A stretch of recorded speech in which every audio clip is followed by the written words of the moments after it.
All right, so it's day 13. Didn't film anything yesterday because nothing happened. Just went and hit back. Um, I was the only person at the gym again during the workout. When I got there was two people leaving, but very, very nice to have the gym to myself again, especially when it was so rare. But nothing happened besides that yesterday. Um, and so right now we are headed to the shop. I picked up a regular squared shovel to go um, shovel the snow out of the way of in front of the bay of the shop. That's probably like the least efficient way to say that, but I'm going to go shovel the snow yeah, I'm going to go shovel the snow. So I picked up a shovel from my mom. I reached out to a couple of friends, my dad. None of them had snow shovels. If they did, they broke them, and so I'm left with this just good old like squared shovel. So we're gonna go see what we can do, because I got a call this morning, and some guy was like, "Yeah, I'm trying to get in today." Which I'm assuming people are still having their days off because last night or yesterday they were able to get rid of a lot of the snow, melt it down with the salt, push it all over, whatever stuff like that. But then it was really cold last night, so it just froze. So there's ice on the roads. In the morning, of course. Now, like during the middle of the day, it's 2:40. Probably it's as warm as it's going to get. It's 36 degrees. So a lot of it has melted and like actually began to dry. So I don't think it'll freeze again. But at the shop, like with the layer of snow on top, I guess it's just like almost insulating. It doesn't really melt very easily. So so basically none of the snow has like moved at all at the shop. So it's just like clear, like in the shop parking lot. It's just like smooth snow as if it just finished snowing. And I got a call this morning with some guy wanted to get it done today, get some tint done today. And at first I was about to jump on it, get some money in the door. It's been a minute, like literally it's been a while. Like it's like getting a little stressful at this point. So I'm ready to jump on it, and I'm like, oh, let me double check. I'll give you a call in a couple minutes. I got to make sure that that it's been shoveled out. Because he mentioned, he's like, yeah, no other shops are open. You're the one that answered. I was like, okay, yeah, like I'm open. I'm booking people in, talking to people, stuff like that. But I'm not at the shop right now. As far as I understand, it has not been plowed, or the snow hasn't been cleared. So let me double check on that. Check my cameras, nothing. So I was like, okay, which. I was more so wanting to check if it had melted at all. That way I'm not like trying to get my car in. My car gets stuck. Trying to pull the customer's car in and out. I just don't want to deal with that. So I was just trying to see if it had melted at all. And then, so that I could manage. And it didn't. So, and I mean, presumably if I just kind of keep waiting on it, it's not going to melt very quick either. So that's what we're going to go do right now, is go shovel this so it's at least usable, and hopefully start getting some people in the door. So yeah, that's the plan. As far as I also got somebody else booked for like 465, so that's great. I was able to do my other two appointments, so I didn't lose. I guess technically I lost the money. I didn't lose the money. I guess what you would call it is like it's opportunity cost, because now instead of booking extra people in these days that I had to reschedule them for, I have them moved. So, but I was able to move everybody over, add another person, and so it's not looking terrible, but getting a little bit stressful. And right now, the other two big decisions I'm left with, and this is why you definitely always want to have like a significant cushion for your business, so that decisions like this are more or less inconveniences and obviously not emergencies. For example, number one, I'm trying to decide on getting a new CRM, and I want to try this new one. And I want to give it like a good, I don't feel like a month is long enough, like a month isn't, there's not enough variation within a month to really be able to see anything. Maybe 3 months at least. And so I want to try this new CRM software, but obviously I've been using the same one for like 4 years, and I'm committed to it a little bit at this point. So more so in the way that I don't want to try something else, where it's just like you want to do the safe thing and kind of just keep things the way they are. But anyway, and so if I decide to go with the other one, I reached out to them, because a lot of the subscriptions you have, it's just like, hey, what happens if I cancel? What happens or whatever? It's like, join back anytime, this and this, blah, blah, blah. But, this is a CRM, so it's like I have my contacts, I have like my services, I have like so many things set up in there that probably take like honestly, it's not insane, but it would probably take like 4 hours of just straight up because if I export all this stuff so that I could, just kind of go back, copy and paste, put services in, put like canned proposals, information, like just everything back in, it would probably take 3 to 4 hours. And obviously, that's less than ideal. And yeah, so that's what they let me know. Yeah, if you because I asked, it's like, yeah, like if you want to try something else and you cancel, your stuff is basically scheduled for deletion. Like it'll just be deleted. We don't know when. It won't immediately be deleted, but we can't guarantee whenever you come back that it'll still be there. Um, and so, and then they're like, we recommend you export everything. It can't be imported, but that way you can just have a reference of what your stuff used to look like. And I was like, okay, well, that's great.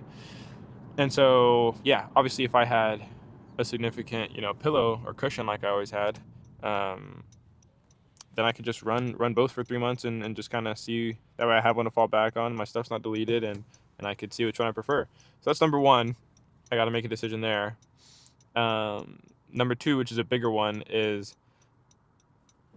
the company that's doing my my advertising.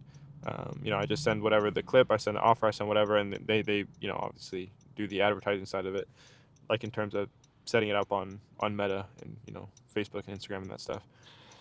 And so they had reached out, which I mean, this is kind of the downside of like being smaller and being limited, is because it's just like people can do, in my opinion, like pretty unprofessional things, and it's just kind of what you get at that price point. So like for example, I reached out to this guy because he's like pushing his stuff on social media, whatever. He had helped me out a little bit. So I reached out, I said, well, how much would it cost for like you to do advertising? And he's like, starting cost is $650. He's like, but I'd do it for less. Like, I'll do like some super basic stuff for like $350. And then I was like, okay, cool. And basically that used to be a package that he offered, and then he switched to $650 as the lowest one, but he's like, I'll do it for $3. And to be fair, like, I'm not asking for anything at this point. It's like, set it up and then see how it goes, and we'll see what to do next month for the most part. I have questions here and there, but like legitimately, I probably haven't talked to them in like 2 or 3 weeks. So it's like, it's not taking a whole lot of resource. Like I think they're getting a pretty good deal in terms of like they're making $350 a month, and like they just talked to me once at the beginning, set it up, and then they just made $350. Anyway, and so already that's like not great, because it's like they're kind of doing you a favor. They could go back up at any point, whatever. And so he posted a lot on TikTok, and he's like, should I like raise my prices? And then I was like, basically like, as your customer, like honestly, like, yeah, if you raise your prices, like I'm always in support of that. As a business owner, as a customer, like even if I can't afford it at that point, like most people are always in favor of that. If like it's like, yeah, you raise your prices, and now you do this, and now this gets optimized quicker, and like we get this much more out of our raise prices, value increases, customer happy. Raise prices, value stay the exact same, customer feels ripped off, and basically that's what I was saying. And so he does end up raising his prices, and he's like, hey, our starting one is going to be $1,000. And so it's like, oof, like, yeah, I mean, I'm all in support of this. I won't negotiate. Like if people tell me that's their price, I'll just simply say like, can't do it, or I can't. So that's all I said is like, gave him feedback and no way negotiating. Just gave him feedback and was like, but in all honesty, I just can't afford it. So I appreciate it. And so then he responds like, okay, like I'll get back to you tomorrow. I appreciate like the feedback or whatever. And so next day rolls around, he's like, we'll just keep things the same. And it's just like, okay. I don't necessarily think that's fair to them. And so it's like, well, let's just see how this month goes and we'll revisit. So that month happens. And if I'm being honest, I don't think that month was like the greatest, it wasn't the worst or anything like that, but just, it wasn't enough to move. And so, nothing happens after that. Another month goes by. We're starting to like get some traction, or I'm coming up with new offers and they're working. At this point, they're just, again, plugging them into Meta, which of course does take more nuance or more finesse than literally just plugging them in. Like they know what they're doing, but that is what they're setting it up at the beginning, putting my video in the spot, copy, which is just a copy for like the text, the title, in the description, done. And then I get a message yesterday, which is the 26th, saying, and the whole thing I was worried about was, one, that's not fair. Two, like I'm just gonna, like at any point he's just gonna like change his mind and flip flop. And so, and for me, I can't afford that variation in $350 and $1,000 right now. So, and that's before ad spend. That's just for the service. And so I got a message yesterday, 26th. Today's the 27th, and it's like, hey, minimum is going to be $650. This requires no changes on your side. It'll just be reflected on your next bill, which is on the 28th, tomorrow. So 2 days notice. And so it's like, well, that's kind of what I was afraid of. And now I also got, told this with 2 days notice. And so it's like, literally I have to completely cut off ads, and kind of just rely on organic and, maybe like outbound to like me calling people like warm or like previous leads, previous customers, stuff like that. But yeah, I have to literally rely on something like that, or I have to say screw it. But I would save whatever it is my ad spend plus the services. I would immediately save that. So that's like whatever that amount is, completely like just like cancels itself out. But any customers that I lose past that, now we're getting into the negatives. Now I'm making less than I would have made. But so that's unfortunate. Those are two things. It's like, okay, the CRM one, it's like, well, that sucks. Got to figure that out. And then this one, which obviously is much bigger, it costs a lot more than a CRM, and it potentially brings in a lot more than a CRM. But I don't know. Like they talk about like these CRMs or actually like game changers, and they can bring a lot of money. Like for example, the CRM that I'm interested in, it has a virtual shop, so they can similar to a website, but and you can integrate it in your website, but they would visit your virtual shop, look at all your services, look at the different types of films within those services, select whatever stuff that they want with a accurate price, or fairly accurate. Of course, not every single make model is gonna be the same, but it can be like sedan, small SUV, mid-size SUV, large SUV, two-door truck, four-door truck, and so on. And so they can visit your online store, book everything in themselves, leave a deposit, request it. And so it's like a lot of money off your hands and no pressure on them. So, and I have found a lot of success in doing stuff that way. Like for example, when I send out proposals, there's a specific type of person that like just doesn't feel right saying like, okay, yeah, let's go ahead and book on the phone. Like they're a laydown if they get the proposal, but they're not a laydown on the phone. Like on the phone, just because they're talking to someone, they feel pressured, so they don't want to book yet. They want to think about it. But because they receive it on their phone, they have all the time that they need, and they're a laydown. It's like, okay, this looks good, that looks all right, let's do it. And so, which that's partly because I'm not a good salesperson. So if I was a good salesperson, that would be my job, to make those people feel comfortable, take that pressure off, and more so just help them make the decision they were already going to make. But because I'm not a salesperson, it wouldn't make sense to take those people away. It would be like, so right now what I'm doing is sending proposals first, so I get all of those laydowns, and then anybody that doesn't accept, then I follow up with them whether they viewed it or not. It's like, hey, I saw you viewed it, you have any questions, is there anything I can help you out with, are you ready to move forward with it, or whatever else, and then I'll get a couple more laydowns. Ideally I just get better at sales, but whatever. So yeah, that's what I'm dealing with right now, and I got to make that decision today. So I got to let them know today so that they don't bill me tomorrow, which I'm thinking my decision right now is just going to be, because from 350 to 1,000, that's almost triple. 350 to 650, that's almost double. It's like, and don't get me wrong, I definitely do think it's worth it. And they by no means go like above and beyond. Like I said, they set it up, and that's probably the end of it. They answer my questions, which is great, but I probably might have like 1 full hour of communication an entire month. So 350 per hour, really not that bad. In my opinion. And again, they typically help me bring in more money than I spend. But I 100% think it's worth it to invest in your business if it brings more money in. But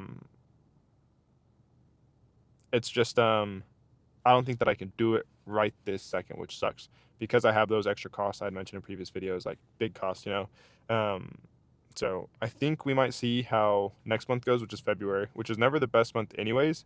So I think maybe as March rolls around, depending on the weather, I try and start back up with them with that 650, depending on how February goes. So I'll just have to see. But this is just something that I'm sharing to see where I'm at right now. And I think I just have to be decisive and take action. And I think what I'm going to do is set up that CRM, do as much as I possibly can with that to make that work, do as much as I possibly can with outbound, and take some time off for paid advertising, which is the fastest way to grow, but it's also can be the most expensive if not optimized. But luckily, I do have some offers, 2 offers, and 2 like ad sets. Like they're already set up to where if I plug them back in, I know they'd work again, at least to some extent. Now, are they going to work as good as they did initially? Maybe not, but I know that they work. So whenever I am ready to go back, it's not an experimentation. I know these will work. I can just plug them in, and I'm ready to put some money behind it to get some more money in. If when I do return to them, they still allow me to come back at 650, which is again another thing. It's like if they're offering me 650 right now, but before it was 1,000, am I going to be like, okay, right now I can't afford 650, but if I ever can, I'll come back, or I'll come back and they're like, sorry, won't take it. We need 1,000 now, and now it's like a completely different thing. Which when I want to be really clear, because the cushion part of it is extremely helpful. So much so that last time I ran ads, I was going with a company that charged $2,000 a month, and I was putting $1,000 in advertising every month. So that's $3,000 a month, and I was able to lose money for 6 months straight and still be okay. So I mean, do the math. 3 times 6, that's $18,000 in total spend. I lost money, so I didn't make that money back, and I was fine. But now I'm in a position without a cushion, and my business is able to survive organically, but I'm having to pay extra stuff off that I normally aren't. So the organic is kind of just, I'm just like really scratching by right now, which is unfortunate. So just no matter what, try and be in a position where you will, like, you have a cushion, you're comfortable. So that worst case scenario, you need to make sure it's an inconvenience or even like a big inconvenience, but it should not be an emergency. So just sharing what I'm going through right now for me, so I can look back at this one day. And, you know, if anybody is ever going to watch this, then definitely have that big cushion, have that emergency fund, and be risk tolerant. So I was perfectly okay with losing that money, but it needs to be, you need to be able to lose that money. So it is a big risk because you're risking that money, but you shouldn't risk the business. So that's where I'm at right now. I could keep going with the ads and eventually I'll run out of money or be starting to get into the negative. Technically the business, you know, the ads could continue to do well. I can need to get more money in and then I get out of debt quicker. But the risk is the opposite side, which I'm not able to pay bills. They aren't bringing more money in, and I just risked that money that I didn't have as a cushion and that I didn't have as a backup. So that's where it's like risk tolerant, but don't be an idiot. So that's why I think for me the best decision is to take a little bit of time off of that, especially in the winter. I would have loved to continue to bring a lot of money in the winter, but to spend more money whenever people are less likely to buy in the winter, I just don't think that's the smartest idea for me. So that's what I'm going with. But I'm going to go shovel the snow because here in like an hour or two, I'm going to run out of sunlight and I at least got to put a dent in it so that I can start bringing money in and not be having to have stressful conversations like this. So anyway, I'll catch you guys probably today's arms. So I mean, I would like to record the pump at least. And I'll be honest, I really did enjoy recording that lift. So if I can record lifts or if I feel more comfortable, I'm definitely going to start to. Right now, I'm not going super heavy. I don't have the craziest workouts and I don't like look all that crazy. So for me, it's just not all that entertaining. I might do a couple just to kind of see like more benchmarks than every single day, you know, because like, again, this is pretty much modeled after what Sam is doing. And every single one of his lifts is like crazy, like full stack guys, let's go to failure. And then eating this and then just nonchalant. I may have eaten 5,000. So for him, the regular stuff that he's doing is pretty crazy. It's just entertaining. For me, a lot of the stuff that I'm doing is just normal to everybody, which maybe that could be why people like to watch because it's more relatable. But yeah, I'll do them. I'll try and record more as benchmarks because it's really not going to look that cool right now. But it'd just be nice to see me kind of get better form over time. You know, move my weight down the stack of whatever I'm lifting, that sort of stuff. But so I'll probably see you guys not on the way home, but probably on the way to the gym. So see you guys then. All right, guys, so I figured I'd show you. Some time's passed, not sure how much, but got a nice little lane going into the shop. So I got plenty of space to get grip, to either make it into my shop or get grip to find their way out of here with some momentum. I'm not sure if it's going to keep freezing overnight and whatnot, but got a little path for the doorway. And they're just going to have to do their best with this but had to move all of it to the left because I couldn't, you know, just toss all the snow on his path that he cleared. So kind of in between. So it was a little bit difficult instead of just kind of going left, right, pushing everything left. So, in other words, second cardio session done. I'm sure it was at least 30 minutes, maybe more. But yeah, and I'll tell you, this is definitely not low impact. So it probably wasn't the best idea considering I'm doing arms. I did back yesterday, so my arms are a little bit fatigued. But you know, plenty of people that work full-time jobs, labor intensive, and then still go work out. So just something we're gonna have to deal with. And if anything, it counts as extra cardio. So I'll see you guys probably either on the way to the gym or when I'm done. So see you guys later. All right, it is now 9:30, and I am headed to the gym. Ooh. Man, yeah, everything is pretty much turned to ice now. So that's great. I was able to yeah, I was supposed to go to the gym earlier, like always get caught up doing something. Today, I was actually curious, and I decided to mess with the settings on the camera here. So hopefully get some better footage. For indoor, learn a little bit more about how to use it. Outdoor, but primarily indoor. Because a big problem I've been having at the shop, and this is completely unrelated to this, but the LEDs in my shop create like banding, and so the only thing that I had figured out how to kind of fix it a little bit was the frame rate. And then because I did, I don't know if it's Hertz, but HZ, where it's like auto, where it tries to find automatically, or there's 50 or 60. I tried it all with different frame rates, wasn't really working, but I did a quick little search on Grok, and Grok instructed me to mess with the shutter speed. And so shutter speed with frame rate, I should be able to troubleshoot it and make sure it matches up with the lights. Apparently it's not so much a camera issue, but some cameras can do it better for sure. But it's that some cheaper lights are more consistent. So it's harder on the camera, I suppose. Anyway, all these videos, I'm always talking about, yeah, nothing happened, blah blah blah, because like I'm only thinking like business and working out. But like for me personally, a lot of stuff's been going on that I find interesting or I find entertaining, and I don't even talk about it just because I feel like it was structured some type of way. So I feel like I just got to get out of my shell a little bit and talk about some stuff. For example, UFC, first week back, not the best card, but awesome finishing fight. Like if you guys are at all into it, and even if you're not into it and you saw that last fight, like that was a good fight. Well, it was a good fight to watch, entertaining wise. Was it a good fight like technically? Probably not. But it was dope, and I'm super excited because I've also been seeing Arman Tsarukyan, #1 contender in the lightweight division. He's been going on this crazy like run. Every day I'll see he did a new interview. I'm not joking. Every single day I jump on YouTube, he's on a different interview, a different podcast, a different live stream. It's just crazy. So getting tons of eyeballs right now, and it's pretty smart because with all these eyeballs, if he's a UFC fighter, when he goes to UFC, all these people that were not interested in UFC at all are now interested in him. And, of course, if they have any sort of relationship or whatever to him, they're going to be far more interested in if he's fighting. And so hopefully he brings a whole lot more eyeballs to the sport so that he can finally get the title shot he's wanting. Because Justin Gaethje and Paddy Pimblett, just looking at that fight, I've seen them in previous fights where like they could have done some stuff better technically. Not literally like I'm their coach, but it was pretty obvious they were both agreeing on like, let's just strike. Paddy at some point did throw in a takedown. It was at the point where he was a little bit tired, couldn't really execute it all that well. But anyways, seeing how they performed that day, Ilia Topuria, champion of the lightweight division, could absolutely knock them both clean out early in the same night probably. So that was super cool. But now next week we've also got some more good fights going on.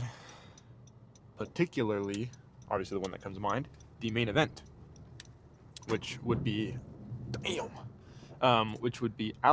Volkanovski out of Australia, the 145-pound champ, the featherweight champion of the UFC, undisputed, defending for the second. Well, I guess he got it back the first time against Diego Lopez after Ilia vacated and moved up. Going to be defending the featherweight belt against Diego Lopez, which huge fan of Diego Lopez. Big fan of Volkanovski, more as in terms of legacy, in terms of resume. Like he's done so much. Inside of those fights, they're not the most entertaining fights because he's super technical, touch at a distance, calf kick at a distance, and then in the big exchanges, he'll win, but he's always right back out. So big exchange out, but mostly small. So, but I'm really excited because Diego Lopez is really able to kind of like push the fight and force it to him. Anyway, maybe I can make a video more about that stuff, but it's just like I completely brush over all that stuff that I was obviously like super cool that way more people are interested in, that I'm also super interested in. I won a total of $3.50, not on UFC, lost every single one of those, but I ended up betting on the playoffs in the NFL, which I'm far less interested in and far less knowledgeable about. But did a flex play, just threw some absolutely random ones in there, and I got 4 out of 7, so I was able to win some of my money back. I think it was like a $10 bet, so I got like $3.50 back. Anyway, but I am excited about this camera stuff. To go in, check it out. I kind of learned a little bit more about how to manually set exposure, ISO, whatever that crap is. And you know, there's not really like aperture. I don't think. And like, let's say like while I'm driving, if I focus this on me, I'll do it maybe next time. Oh, let's see. To see how well it does while I'm driving. But I'd imagine you guys don't want like the shakiest screen where it's following me back and forth every time I'm looking back and forth. But we'll see. I'll try it a couple times. Not like anybody's watching really at the moment, so we'll give that a couple tests and then we'll just see how it goes. But anyway, gonna go hit this arm workout. Way more people in the gym today than there has been previously, and just gonna see what I can do with the space that there is. So I'll see you guys probably in the bathroom. Not in any type of weird way, but I will be stripping off some of my clothes, and we'll be seeing what I look like. So, see you guys in there. All right, let's check out this arm pump. If I'm being honest, I felt a huge difference. I've been adjusting my diet a little bit because I've been feeling tired. I did a little bit of research and my calories were fine, and so I think I've just been eating far too many fats and not nearly enough carbs. And so workouts haven't been as good, pumps have been flat, been low on energy. I'm sure I could be a little more hydrated as well.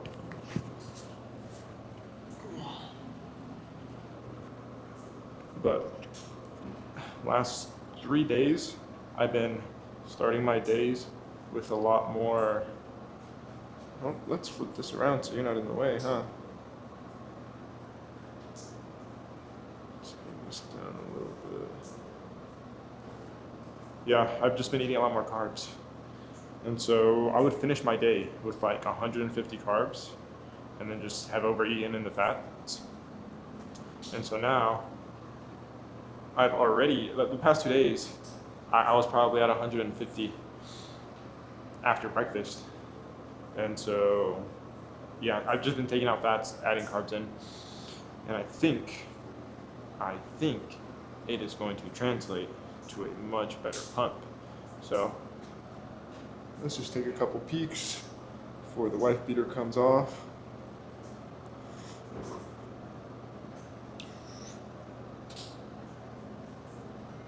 I mean, this is how I mean, for one, whenever you're pumped, it's swollen. So it takes away some of the cuts and stuff like that. But I can tell I'm not extremely lean by any means. I mean, I'm decent. You can see the shoulder striations, and that's with them having a pump as well.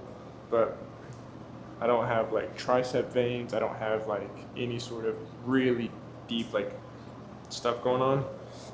But and I don't plan to when I'm done with this either. Maybe I'm just gonna like barely start to get some of that stuff as I go into my bulk, but I'm not trying to start from a really deep cut.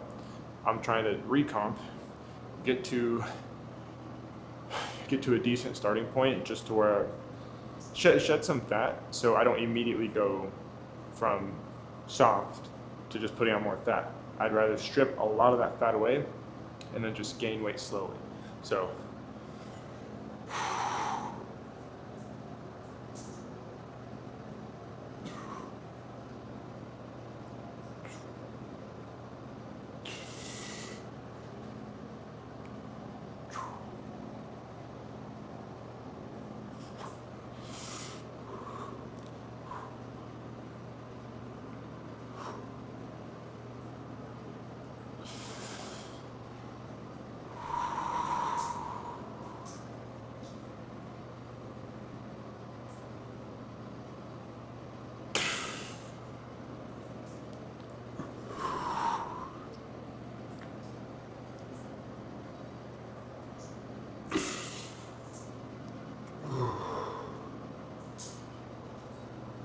I used to hit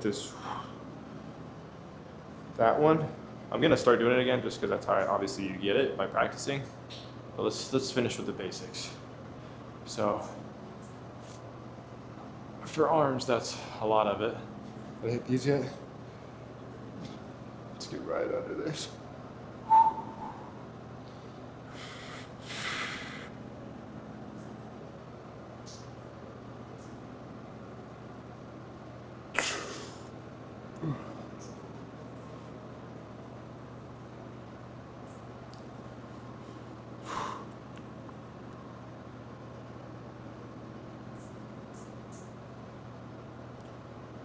Whew. Shoulder was looking good on this side.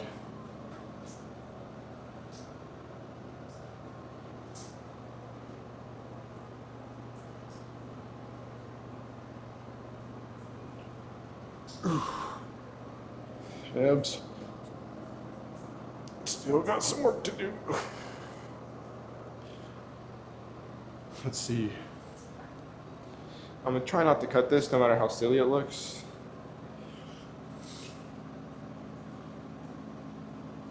I don't really remember exactly how to do it.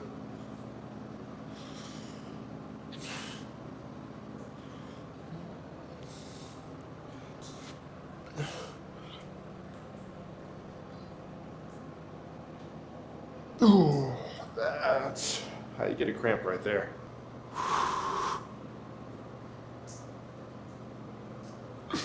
Come out here. Transition into this. Man, even had my groin cramping. Maybe I should get more hydrated. That's a pretty good sign right there that if I'm posing my arms, my groin is cramping. Let's just do a regular back pose real quick.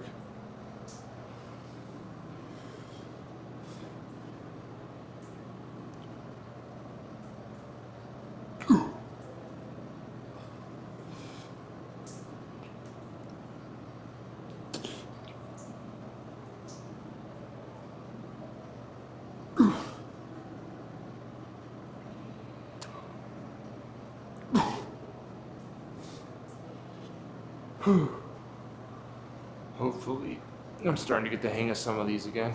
So that's what I'm saying. That chest splitting down the middle. I'll be honest, I'm definitely cheating. I looked into some videos on how to mess with exposure, stuff like that, and just from what I'm seeing on the little screen on the camera, I think I'm looking pretty good. So, lighting, pump, way more carved up than I have been. A little bit of cheating, but I am still on a deficit. So.